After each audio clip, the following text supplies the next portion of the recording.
Alam mo sa buhay na meron tayo, hindi talaga araw-araw Pasko. Katulad din siya ng pagninegosyo, hindi araw-araw may benta tayo. At dahil dyan, lumabas na lang tayo. Tara, samahan nyo kami dito sa Jessa. Guys, kung naghahanap kayo ng beauty lounge, meron tayo dito sa San Del Monte, Bulacan, along Francisco Homes. Ito yung Jessa Beauty Lounge. Maliban sa malinis ang lugar, napakagaling din talaga ng technician nila.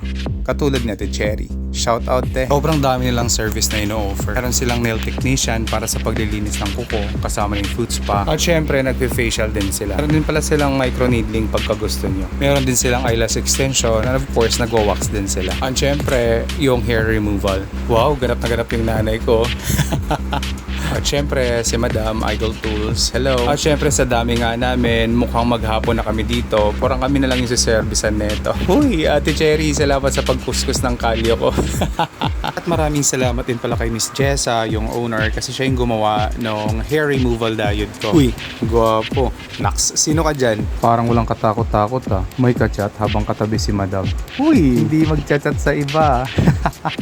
Ayun, sa tagal namin dito, parang gusto ko na lang next time magbaon ng kutsyon. At nagutom na nga ang mga person, kaya takbo ka agad sa Vano Park, kain sa McDonald's. Syempre, para pag uwi, trabaho na lang ulit. Syempre, hindi matatapos ang araw kung hindi natin pupuntahan yung But First Coffee dahil nandito yung paborito nating kape.